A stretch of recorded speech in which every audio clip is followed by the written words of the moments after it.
What's cracking, traders? XehrFelrose here, bringing you some Pokemon GO Battle League content. In today's video, we're going to be taking a look at some Great League games sent into the channel by resident Spice Lord, the Sharon's Claw, who is going to be rocking out with a couple of Pokemon that were buffed over the last few seasons. First given Psywave a few seasons ago, and now they have Weather Ball, each of them getting a different typing. Here we have Weather Ball Fire for Solrock and Weather Ball Ice for Lunatone, giving them some interesting coverage, especially into grass types. And they have been largely off the radar for the most part, and I'm wondering if the Weather Balls are going to finally put them on the map and allow them a place in this meta. We're going to have a Fearow on the lead with the Sharon's Claws team here. And trainers, if you have some footage that you'd like to send into the channel, I would love it if you would send it to me. I have a Google form down below in the pinned comment description, and I love featuring community battles on this channel. So if you get some sauce, some spice, or just some really good games you want to send them in, I would love to shoutcast them. Let's get into the first game here. The Sharon's Claw going to be sending out that Fearow into a... That's a Tinkaton! That beats our whole team, trainers! Oh no! Tinkaton is gonna have to land a play rough, though. Bulldoze ain't gonna do much of nothing, and now Fearow's gonna be able to go for this drill run right away. Gonna do huge damage to the opponent's Tinkaton, and Fearow gonna be looking to let this move go. No, it's gonna be a shield. The opponent goes for the play rough. I respect a full send, and then they're gonna bring in Wigglytuff. What? Huh? Why do you have a huh? Trainer, that's a Wigglytuff and a take a huh? This fairy trainers, okay, they have a lot of fairies on this team. We get it. All right. So now the Solrock is going to look to swamp in. Gets to the Weather Balls, by the way. These two with Psywave so quickly. The opponent has Icy Wind and Swift. I would like to see him go for the Icy Wind. Ice is actually, despite Rock being super effective, Ice is actually neutral into Rock type. So, we see the Solrock gonna go for the Weather Ball here, and this thing has so much energy. The Gourgeist with Incinerates being resisted. Gourgeist is not having a good time in this matchup. This Weather Ball is gonna do quite a bit, and Solrock can hang on and go for a third Weather Ball. 1, 2, 3, count them 3, trainers. Those Weather Balls are gonna add up quickly, get both shields off the opponent, and then they're just gonna bring in the Tinkaton for it to eat a Fire Weather Ball. Oh my goodness, this is gonna be a lot. No, it's not. It's gonna be a little bit of damage, but it's just enough to knock out the Tinkaton. And guess what? Fearow has your number, Gourgeist, and unfortunately, that is not going to make a difference for him. That's going to be a game well played. Oh, that was a doozy. All right, Stunfisk. Oh, no. You do. Oh, we try to catch a discharge. That's what we do. Sharon's Claw is showing us why they are the master of the spice. Catching a discharge, putting them back on track to be able to have some way to play out this game. Mud Bomb is going to do quite a bit of damage, though. Solrock, not necessarily known for its bulk either way, but is able to take that Mud Bomb. That's not too bad. And in comes the Gourgeist trainer. That might be a grass type, but we have Fire Weather Ball for you, and Two Balls is going to be able to handle the big ghostly tree in front of us. Fearow's going to love being able to absorb this energy, as it does resist everything and get a nice farm down, and that energy from the Fearow will always be good because Drill Peck and Drill Run have a very wide amount of typings that they're able to hit. Trainer's going to go for the double resisted Shadow Ball and not going to be able to get to another move here. 2 Seed Bombs would have definitely been the way to go here, but that's okay. In comes the Stunfisk, and they are weak to the ground typing, which this Drill Run is locked, loaded, and ready to go. Stunfisk needs to shield one of these. Now an immediate swap into the Lunatone. The opponent in absolute shambles down to shield. Lunatone is going to come in and start side-waving down the rest of this pancake. Discharge is not going to be able to do anything here. It's going to get the shield. Opponent's a Typhlosion, and this game is so Jover, bro. Oh man, Weather Ball is just going to put a shield down off the opponent, and this thing is just going to get to the next. Oh, it's Weather Ball. No, we have Rock Slide. That's right. I keep mixing up Weather Ball Rock and Weather Ball Ice. Anyway, Rock Slide gets the shield. The opponent going to go for the no shield. Of course they're going to go for no shield. XehrFelrose, they don't have any shields left. What are you talking about? Opponent is going to be going to look for it. Oh my goodness, bro. I almost made it through the first 3 games without having a moment. All right, let's recollect, reboot the brain. Thunder Punch is going to knock out the Fearow. Lunatone comes in and is going to get a full farm down of the opponent's Stunfisk, and all they have left is a 1 HP Typhlosion that gets knocked out by the Psywave. And that's a good game. All right, Altaria in the next game. This is pretty good for the Solrock and Lunatone because usually they have flying and fire coverage on their charge moves here at the Altaria as well. But unfortunately, Lunatone... Oh, Lunatone! Not Lunatone. Solrock has this energy. Guess what, trainers? It also has Solar Beam. Oh, am I getting my first one? Oh, you... Oh, is that the kind of video we're gonna have? Now, in comes the Fearow. It needs to be able to deal with this Scizor because Lunatone is absolutely not gonna have a good time against it. My goodness, the opponent goes for the Night Slash, and they do not get boosted. The Drillpeck is reached here. I almost wonder if he 2-shield farmed this down, but it's okay. I don't know if we need to find out here. Drillpeck's gonna get the shield, and we're hoping that the opponent will be able to get farmed down by this Lunatone. Worst case scenario, we'll have to see what happens. The opponent goes for the Night Slash here. No boost in play, but the Drillpeck, oh, I think we had to go for the farm down, man, because that Lunatone needs to be able to get rid of this thing. Oh, those Ice-type Weather Balls are going to be fine, but the opponent going to go for the swap into the Altaria. They start a move, and Scizor has a large amount of energy to be able to get to a charge move here, and it doesn't even matter because Lunatone is going to need to have 2 moves and win charge attack priority over the Scizor, which it just will not. The opponent already has them down in Night Slash / Trail Braze. There it is, brazenly so. Weather Ball, is it enough? It's double super effective. Surely this is enough to knock out the Altaria. But again, we have got to have the move and the CMP tie, and it's not happening for Lunatone. Unfortunately, Scizor's monster attack stat's going to prevail here. Night Slash knocking out the Lunatone, and it's going to take the game for the opponent. Well played. All right, Fearow looking for some redemption into a Wormadam. Oh, no. Lunatone's going to come in here. I guess this is technically the better option here because you do have 2 things that resist Psychic in the back. So bringing in Lunatone here makes sense. However, Solrock has those double super effective fire weather balls, which is probably why we see Solrock staying in the back in case it's needed for later. You typically don't want to swap in your hardest counter to something right off the rip here. Going for a nice overfarm here, but unfortunately the opponent sneaks a full confusion through. Those side waves are hard to see through, man, and if you're like me and you use the animations, it's going to be difficult. The opponent uses that free confusion to their advantage, being able to farm down the Lunatone. Now we're going to throw a charge move. The opponent goes for the Bug Buzz. You want to go for Iron Head into the Flyers, trainers. If you're not aware, that is a better typing matchup for the Steel than the Bug. And now the opponent's going to bring in a Carbink. Oh no, bro. What is this doing here? Carbink is going to take super effective damage, but even a super effective Droll Run from that thing, not quite going to cut it. In comes a Golurk, and this pretty much looks over to me. I mean, we just got completely hard countered, man. What are you going to do about this? Like, aside from the Wormadam in the lead, man, like, what do you do? Why Fire-type Weather Ball is absolutely not going to be able to take this thing out. Solar Beam, unfortunately, just costs too much energy. The Shadow Punch is going to get the knockout on Solrock here. The opponent going for another charge move. Sharon's Claw knows this is just a Shadow Punch and lets it go. Now it all comes down to Fearow. Is it going to be able to get to the back-to-back drill runs? Absolutely not. Those rock throws are shredding it to pieces. Fearow, you got to do it, buddy. Come on, you got to pull through. Drill run's got to be enough here, and it's not. Oh my goodness. Oh, that's unfortunate. Good game. All right. Coming back for some redemption. 2 games in a row. We can't lose 3. Fearow's going to come in here and look to apply some really heavy pressure with the Drill Peck and Drill Peck and Peck combo. In comes the Solrock. Trainer, we just swapped into a grass type. They're going to go for a Rock Tomb here, though, and Solrock is going to be very fine with that. Unfortunately, though, that was a very risky call because they could have just gone for a Grass Knot and made us very sad. The Solrock's Weather Balls are not going to be doing very much here, but it doesn't need balls of fire against the Blastoise that just swapped in. Your opponent going to be going for a charge move here right away. No overfarm. Going to see a shield come up. Sharon's Claw is dead set on landing this Solar Beam. And oh, you better believe they're going to do it. Come on, land for me, buddy. There's no way the opponent thinks it's a Solar Beam, right? Oh, yeah, baby. Cradily comes back in and is now going to have to deal with taking the brunt not full force. It was debuffed.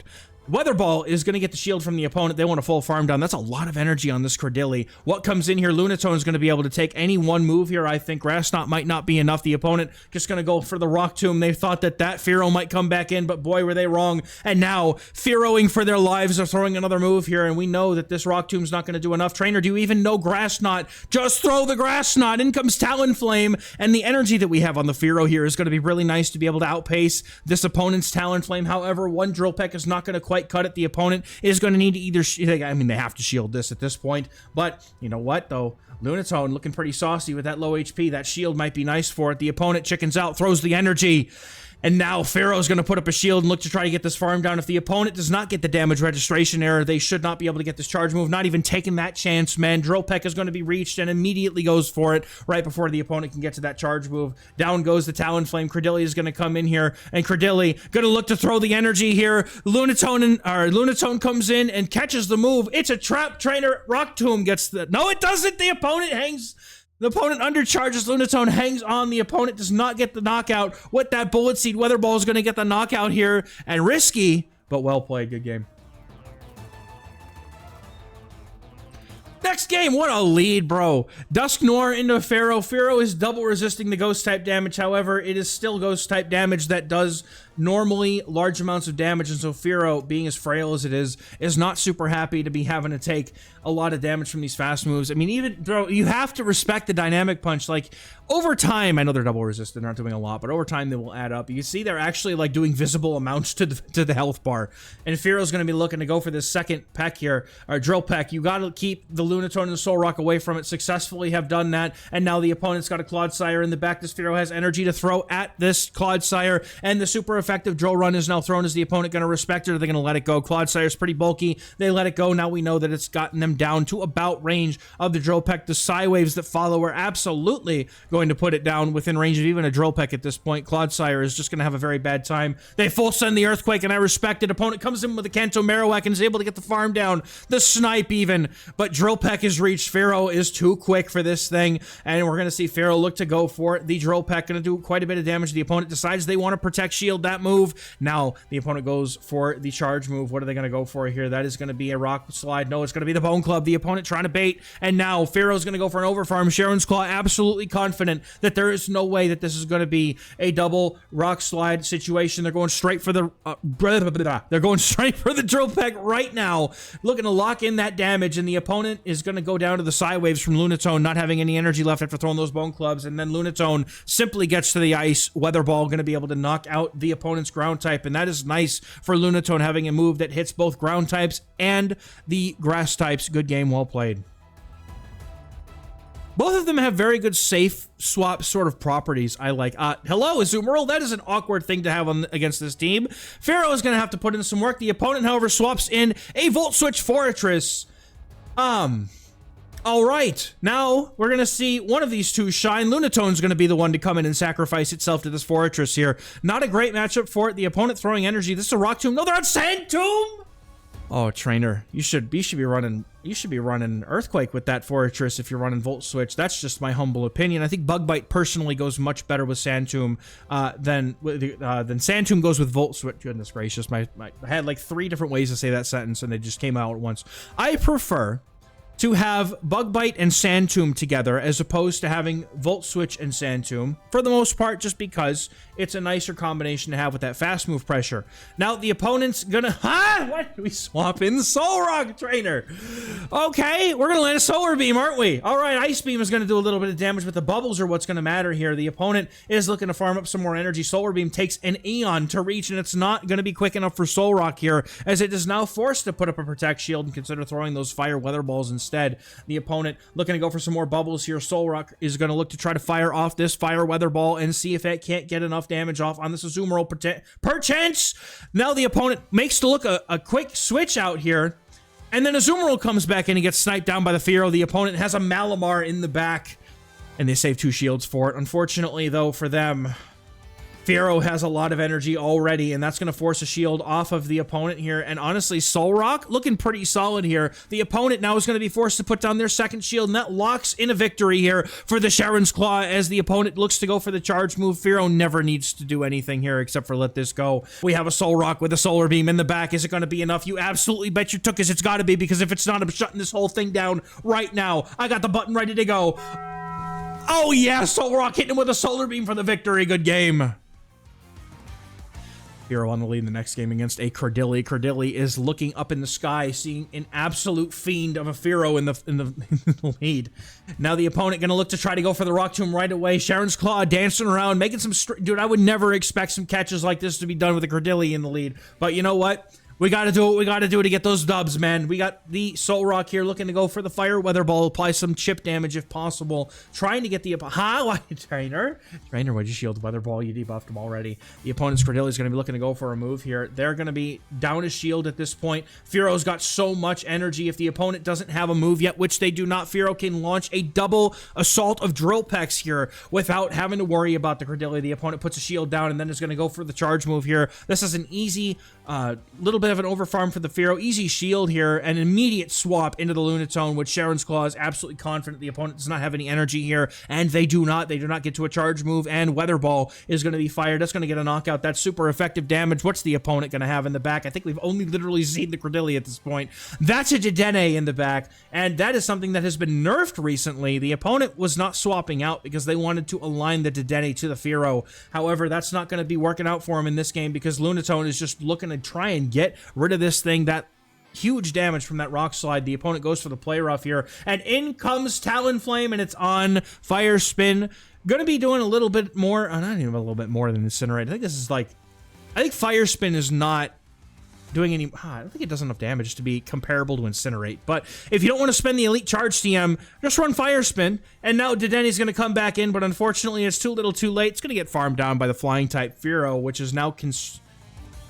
we have now confirmed is an electric type counter, and in the next game we have an ice type. That is not great for the Fearo, but we see an immediate swap into the Solrock. Oh, look, he's just tapping right next to that Solar Beam. Oh, please. Oh, please. Oh, come on. Just in case. Sodia, obliterate! Oh, the opponent immediately concedes and said, I'm not catching these hands, bro. Oh, it was beautiful. That was a work of art. It was a work of art. Oh, that's a short. I don't even need to change the speed of it. That's just a short right there, man. Fearo's going to be looking to block what could be a Hydro Cannon, but it's just a Night Slash. The Greninja gets us again, but unfortunately, Greninja kind of dogs on our entire backline, and so Fearo has some work to do. The opponent going to be looking to go for another charge move here right before the Fearo can make it to a move, and at this point, Sharon's Claw is like, you know what? Throw it at me, man. Hydro Cannon knocks out the Fearo. No, the shield call was incorrect. Oh, and then comes Solrock, and it's got to cope harder than it's ever coped in its life before. The opponent probably going for the Night Slash. Are we just going to let this one go too? They go for the Night Slash. Chinese should have gone for that Hydro Cannon because Sharon's Claw is looking to try and get rid of this thing and sweep with the Lunatone in the back, and it's got to work out in our favor. The opponent gets low. Lunatone immediately comes in looking to take advantage of that energy lead, and the opponent's best response to this is Typhlosion. And the opponent immediately swaps in after two Incinerates to the Cradily. And that was dangerous, giving Lunatone this much of a head start on energy. The opponent's going to take quite a little bit to get to that first Rock Tomb or Grass Knot. And honestly, Lunatone is more than happy to keep firing off these Weather Balls. The opponent is going to go and have to take a third Weather Ball. That's going to be 3 balls to the face. Snowball fight. Weather Ball almost knocks it out, and the opponent's going to get Sidewave down, and now Solrock. You know, I mean, what do you do? What do you do against this? Do you go for the Fire Weather Ball? I mean, Lunatone has to be able to survive a move here. We've seen Thunder Punch does about 50%. Oh, this is fine. We just let this go. There's no way the opponent's not running Solar Beam, surely. Typhlosion goes for the Thunder Punch. It is not enough, and now Lunatone going to be able to shield once and fully Sidewave down this Typhlosion and take the win, doing its best out of a difficult situation, and it's able to make it thanks to all that energy from the Sidewave, those Weather Balls making all the difference. Good game. All right, Fearo, you glorious creature. You're up against the Tyranitar. Oh, no, this thing is going to ruin. No, do we just top left immediately, bro? That's all we do. We just top left immediately, bro. Oh, no. Yo, Tyranitar's about to cook our faces off. The opponent comes in with a Azumarill. Oh. Oh, the stars have aligned, trainers. The stars have aligned. Yes. What do you mean that didn't knock out? The opponent still gets to a charge move. I'm in shambles, dude. But it's not going to be enough. That's just an Ice Beam, and Azumarill is going to go down, and that is probably... Oh, my goodness. We're weak to... Azumarill, Tyranitar, what's the opponent going to have in the back next? I don't know, but they shield up that weather ball out of fear, but they have a massive amount of energy to show for it. Fearo's going to come back in and has to sacrifice itself. Basically, we have to call the brutal swing bait. No, the opponent is going to be full sending. No, they're full swing baiting. No, we had to call the bait, bro. The opponent comes in with Cradily. Wait a minute, we have a chance here. Drill Peck is going to be able to do a lot of damage to this Cradily. The opponent might not even be able to get to the charge move. I wasn't counting, but I know Sharon's Claw is. They're immediately swapping into the Lunatone, trying to catch the Rock Tomb. This is the only way, bro! Rock Tomb! Undercharged? That looks like it was an undercharge. The opponent is going, they just are on acid, so they're going for as many acids as possible here, but Weather Ball here. Gonna look to put this thing, oh, wait a minute. Oh, wait a minute. This could be it. Grass Knot gets the knockout here. Opponent goes for the Rock Tomb and then swaps into the Tyranitar. The Dragon Breaths were not enough, and Weather Ball Ice is not resisted. Is this gonna be enough to knock out Tyranitar? Absolutely not. In comes the Fearow, and it's able to outpace the Tyranitar to the move, and this thing that beats literally our entire team back to front has gone down. The opponent's Cradily comes in. Is it gonna be able to get to a charge move? Absolutely not. Fearow takes the game. Oh my god, what a roller coaster that was. Holy Rocky moly, bro. That was fantastic. Thank you, Sharon's Claw, once again for sending in the games. That was a wonderful display of what these rocks can do. Those solar beams were chef's kiss, bro. That was fantastic. Hey, trainers, once again, please send me your shoutcast in the Google form down in the comment section. Pin comment and description below. I appreciate y'all for watching. As always, thank you very much, and I'll catch you in the next one. Bye-bye.